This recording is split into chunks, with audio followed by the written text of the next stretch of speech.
अस्सलामु अलैकुम। आज 28 मार्च है और मैं अपनी अदबी बैठक खोल के हाज़िर हूँ। आज मेरा ख़्याल है कि मैं अपना एक हल्का फुल्का सा मज़मून पढ़ के सुनाऊँगा, और ये मज़मून जो है मेरी अपनी बिल्कुल इब्तदाई उम्र की, कच्ची उम्र की कच्ची सी एक मोहब्बत की दास्तान है। और इस उम्र में उस ज़माने को याद करना मुझे अच्छा लगा, तो मैं पढ़ के सुनाता हूँ।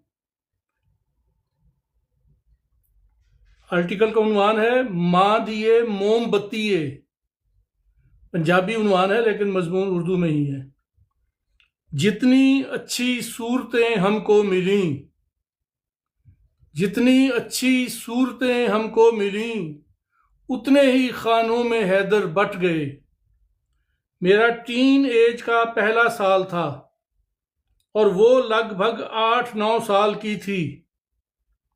मैं टीन एज में बहुत शर्मीला था, इंतहाई शरीफ। बाद में जवानी भी इसी शर्मीलेपन और शराफत में गंवा दी। लेकिन मैं हकीकतन इतना शरीफ नहीं था। बस घर में अच्छाई बुराई का जो सबक सिखाया गया, फिर मुआशरे में जिस तरह की रिवायात थीं, इन सब के पेश नज़र मैं इतना शरीफ हो गया था कि कोई अच्छी सी गंदी बात सोचते हुए भी घबराता था कि अपने आप में सोचते हुए भी किसी और को इसकी भिनक पड़ जाएगी और फिर अम्मी अब्बू को क्या मुंह दिखाऊंगा। 13 साल की उम्र में कच्ची मोहब्बत का एक अजीब तजर्बा हुआ। घर के करीब एक चाय खाना था, वहां दूध दही भी फरोख्त होता था। मुझे दही लेने के लिए भेजा गया। मैं खड़ा था। दुकानदार का बेटा मुझसे 2-3 साल छोटा था। वो पहले ग्राहकों को भुगता कर मेरी तरफ मुड़ा तो मेरे साथ वो भी खड़ी हुई थी। दुकानदार का बेटा मेरी तरफ मुतवज्जो हुआ तो वो आगे बढ़कर बोली, पहले मुझे दही दो। मुझे लगता है वो मुझसे पहले आई हुई थी। लड़के ने पता नहीं किस लहर में कह दिया, तुम्हें पता नहीं ये हैदर साहब हैं, पहले इन्हें दूंगा। जवाबन वो लड़की तुनक कर बोली, कौन है ओए हैदर? दुकानदार ने मेरी तरफ इशारा किया। उसी लम्हे में हम दोनों ने आंखों में आंखें डालकर एक दूसरे को देखा और मैं तो बस देखता ही रह गया।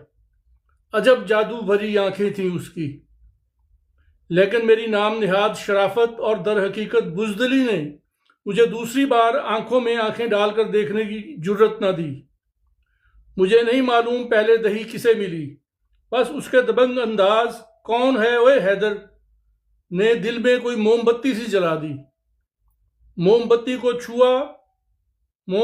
छुओ तो शोला जलाने को लपके, वैसे देखो तो जगमग जगमग। लेकिन छूना तो दूर की बात है, देखने की हिम्मत भी नहीं थी। हमारे घर से गरबी जानब सड़कों सड़क जाएं तो लेफ्ट साइड पर पहले बड़ा सा मोड़ आता है। ये मोहल्ला ख्वाजगान के बाजार में से गुजरता हुआ चेठा बुठा बाजार की तरफ ले जाता है। लेकिन अगर मोड़ मुड़े बगैर आगे चलते जाएं तो फिर लेफ्ट साइड पर एक और मोड़ आता है। यह भी गलियों से निकालता हुआ जेठा बुठा बाजार तक ले जाता है। लेकिन अगर बदस्तूर आगे बढ़ते जाएं तो वहां फिर एक मोड़ आता है। यह भी उसी बाजार की तरफ ले जाता है। लेकिन अगर दाएं जानब देखें तो कचहरी और फिर मॉडल टाउन की तरफ रास्ता जाता है। लेफ्ट साइड के इसी तीसरे मोड़ से नहीं, बल्कि इससे पहले वाले यानी दूसरे मोड़ से। मैं एक बार गली में दाखिल हुआ तो मुझे वही 9 साल वाली बच्ची दिखाई दी। उसे देखते ही मुझ पर कुछ घबराहट सी तारी हुई, लेकिन उसके चेहरे पर हल्की सी मुस्कुराहट थी। 2-3 बार फिर इन्हीं दो गलियों के दरमियानी हिस्सों में से गुजरते हुए हमारा आमना सामना हुआ। मेरी घबराहट और उसकी ज़ेरे लब मुस्कुराहट दोनों ही शराफत से गुजर जाते रहे। 5-6 साल गुजर गए और हमारा मामूल वैसे का वैसा ही रहा। मैंने 10वीं पास करते ही शुगर मिल में नौकरी कर ली। वो बड़ी होकर पहले से भी बहुत ज़्यादा खूबसूरत हो गई थी।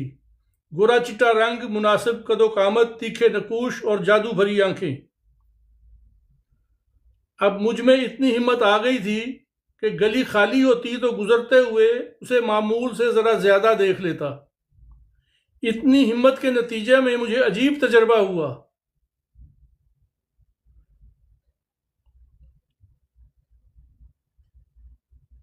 कभी लगता था कि मुझे देखकर वो मोहब्बत से मुस्कुराते हुए गुजर रही है और कभी लगता गुस्से भरी नज़रों से देख रही है। मैंने पहले इसे अपना वहम समझा, लेकिन फिर अच्छी तरह से देखा कि वाकई वो कभी गैर मामूली हद तक मोहब्बत भरी नज़रों से देखकर मुस्कुराती हुई गुजर जाती थी और कभी माथे पर गहरे बल डालकर कहर आलूद निगाहों से देखती थी।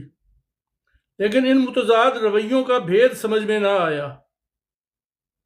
तब ही मैंने एक अफसाना लिखा था, गरीब बादशाह। इसमें मुसर्रत और गुस्सा, खौफ की इन दो मुतजाद कैफियत ने एक और तनाजुर में यूं तख्लीकी इजहार किया था। मतलब एक्चुअल एक्सपीरियंस यही था, लेकिन अफसाने में तो ज़ाहिर है फिर वो तख्लीकार की अपनी एक उड़ान होती है, तो वो इक़्तिबास है। एक अजीब सा साज उभरता है, मुझे लगता है मैं उस साज से वाकिफ़ हूँ, लेकिन कुछ याद नहीं पड़ता। अजीब सा साज है, एक लम्हे में रूह की पाताल तक उतर जाता है और दूसरे लम्हे में खौफजदा कर देता है। मुसर्रत और खौफ की अजीब सी कशमकश, ये अफसाने का इक़्तिबास था। अब आगे असल दास्तान चल रही है।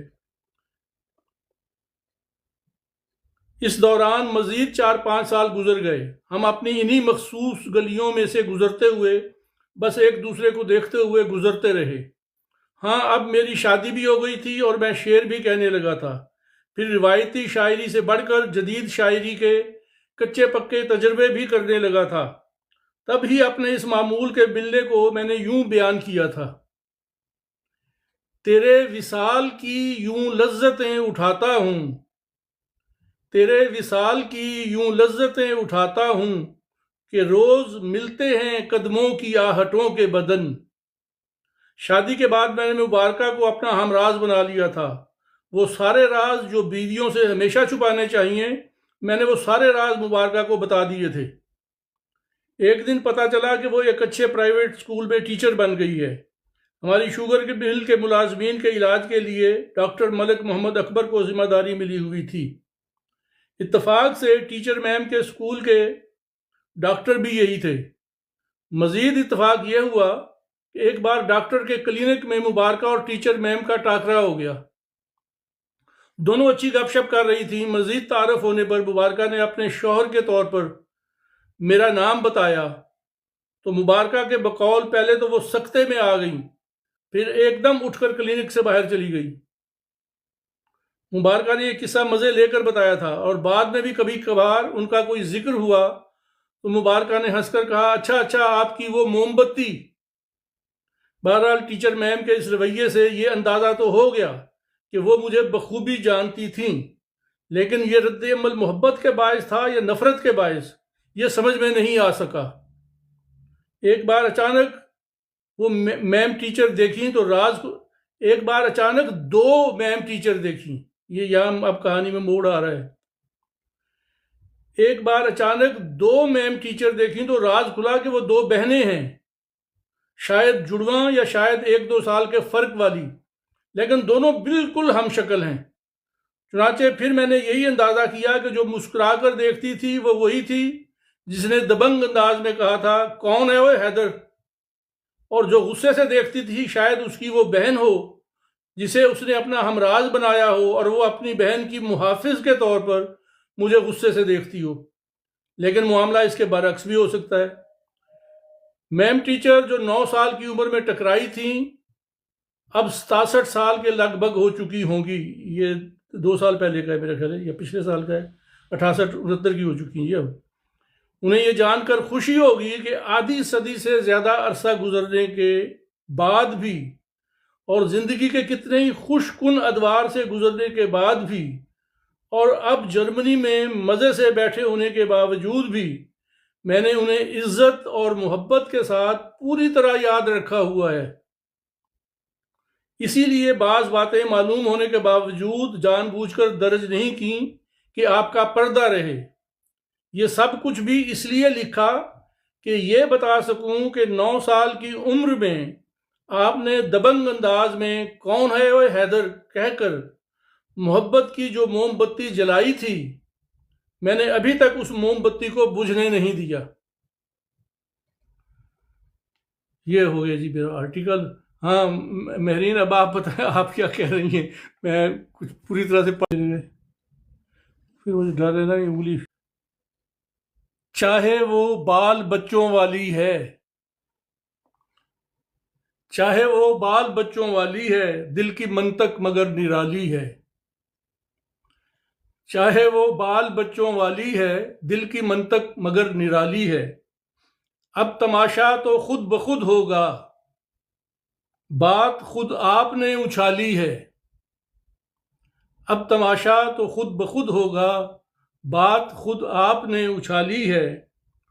और मौत को छू के देखना है ज़रा, मौत को छू के देखना है ज़रा, जिंदगी अपनी देखी भाली है।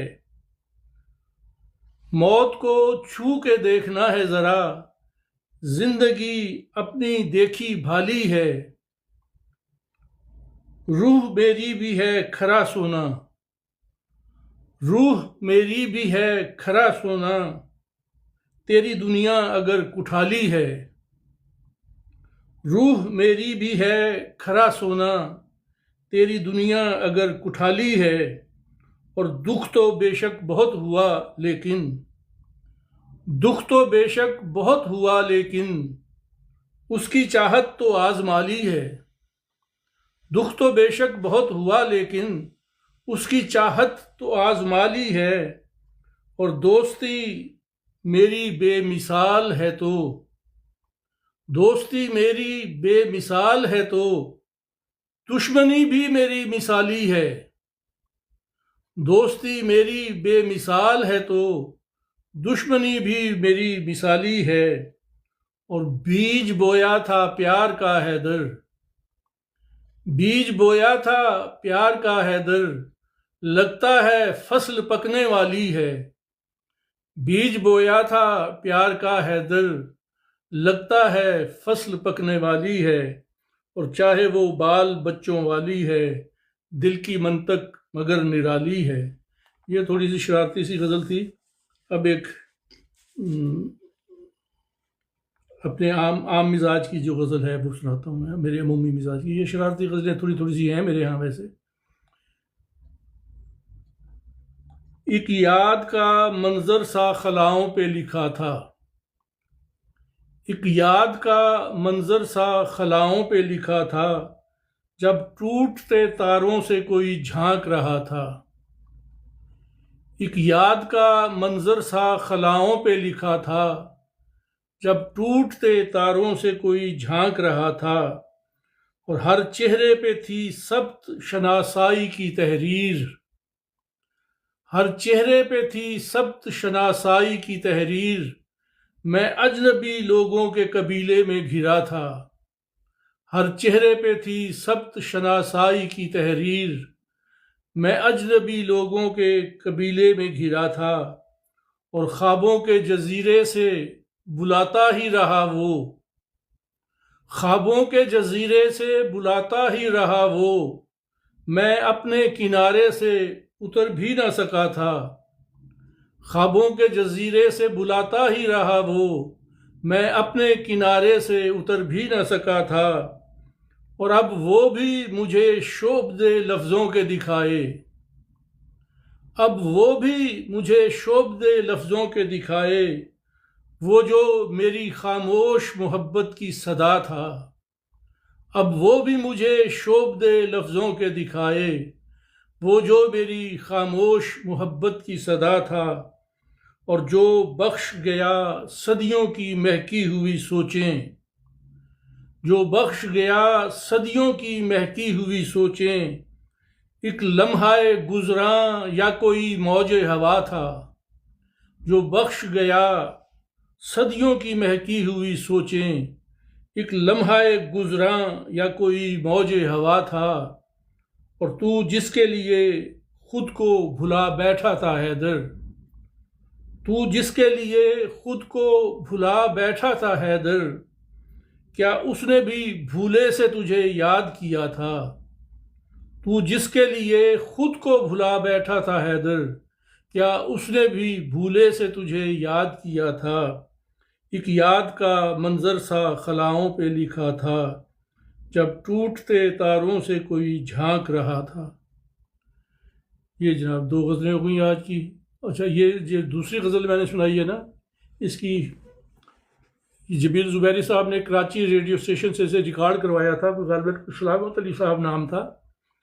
मेरे पास उसकी ऑडियो भी थी उस ज़माने में, रेडियो से चुकी हुई थी, ऑडियो भी थी। वो मैं यहाँ जर्मनी में भी लाया, यहाँ 1-2 लोगों को दिए उसकी कॉपी करके कि इसको सीडी पे कर दें। अगर शुरू में, ये 2000 के ज़माने की बात है, वो जिनको दिया उनके पास भी पता नहीं रही कि नहीं रही, वो गज़ल ही गुम हो गई। और रेडियो की लाइब्रेरी से कौन ढूंढे। लेकिन बाहर वो अच्छी गाई थी। इसको उस्ताद सलामत, उस्ताद तो नहीं थे, सलामत अली नाम ही था। अब तक उस्ताद बन गए होंगे वैसे, 25 साल पुरानी बात है। ये मुझे याद आ गया ये गज़ल सुनाते हुए कि ये गाई भी गई थी और जमील ज़ुबैरी साहब ने गवाई थी। वो वहाँ पे स्टेशन डायरेक्टर थे कराची में, स्टेशन डायरेक्टर बल्कि कुछ ऊपर ही थे इससे भी। और उनके बल्कि याद ख़जाना उनकी जो किताब है रेडियो की यादों पर मुश्तमिल, उसमें उन्होंने इसका हल्का सा जिक्र भी किया हुआ है कि मैंने हैदर कुरैशी की गज़ल भी गवाई थी। कुछ और मेरा जिक्र है किसी और मुख्तलिफ अदबी हवालों से, तो उसमें इस गज़ल का भी थोड़ा सा जिक्र आ गया हुआ है। नहीं जी, ये मेरी बातें थी जी आज की। अब आप लोग बताएं, बैठे हुए हैं, अब लिखें कुछ तो मैं जवाब दे सकता हूँ। क्या उसने भी भूले से तुझे याद किया था। जी, उनके वालिद, बिल्कुल वही लैला ज़ुबैरी के वालिद। लेकिन उनकी अपनी पोजीशन बड़ी है भाई, बल्कि मैं तो समझता हूँ कि लैला को चांस जो मिला है उसमें उनकी अपनी पोजीशन की बड़ी अहमियत है। जमील ज़ुबैरी साहब की आला तरीन ओहदों पर पहुँचे हुए थे। उन्होंने मुझे अपनी किताबें भेजी थी जो मैंने, और बड़ी मुश्किल से मुझे ढूंढ ढांड के पता नहीं कहाँ से उन्होंने, और फिर ख़त भी लिखा था। मेरे ख्याल मैंने वो ख़त कहीं शाये भी किया है कि मैंने आपको कहाँ कहाँ नहीं ढूंढा और बड़ी मुश्किल से आज इतने बरसों के बाद आपका पता मिला है। मैंने फिर उनकी किताबों पे तबसरे भी किए थे, छपे हुए हैं। और मुझे खुशी है कि उनकी फौतगी से पहले उन्हें मेरी किताब मिल गई थी जिसमें वो तबसरे छपे हुए थे। पहली किताब मेरी हासिल मुतालिया।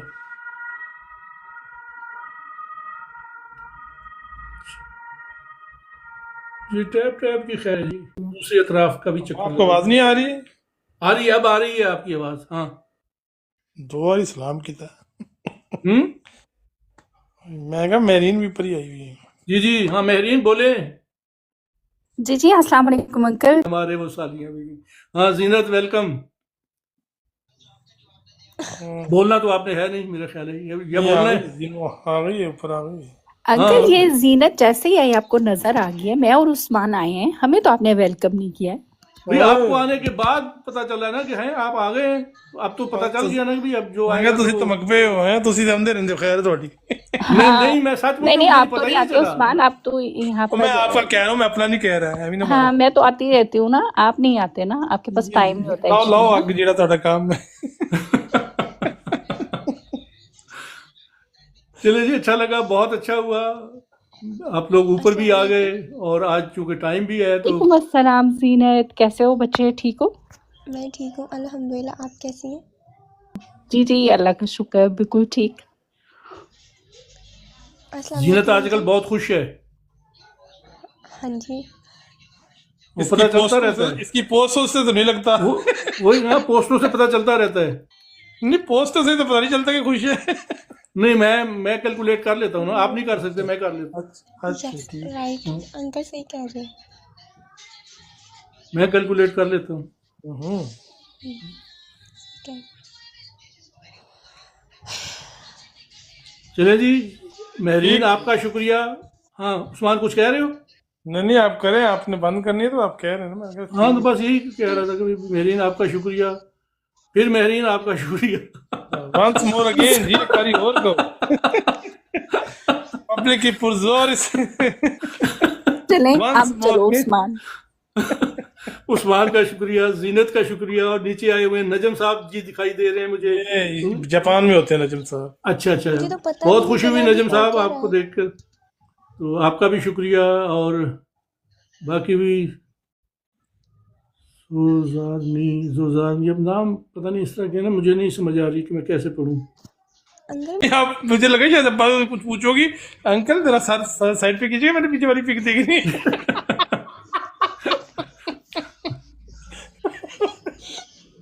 बुशरा 1967, आप मुझसे सीरियस बात की उम्मीद रखते हैं। मीम आपका भी शुक्रिया, बुशरा का भी शुक्रिया। ठीक हो गया। चले फिर ठीक है। गपशप तो करें, नहीं तो फिर कहाँ बंद गायब हो करते गए हैं। थे? ओके, अल्लाह हाफिज। ओके जी, फिर बहुत बहुत शुक्रिया, खुदा।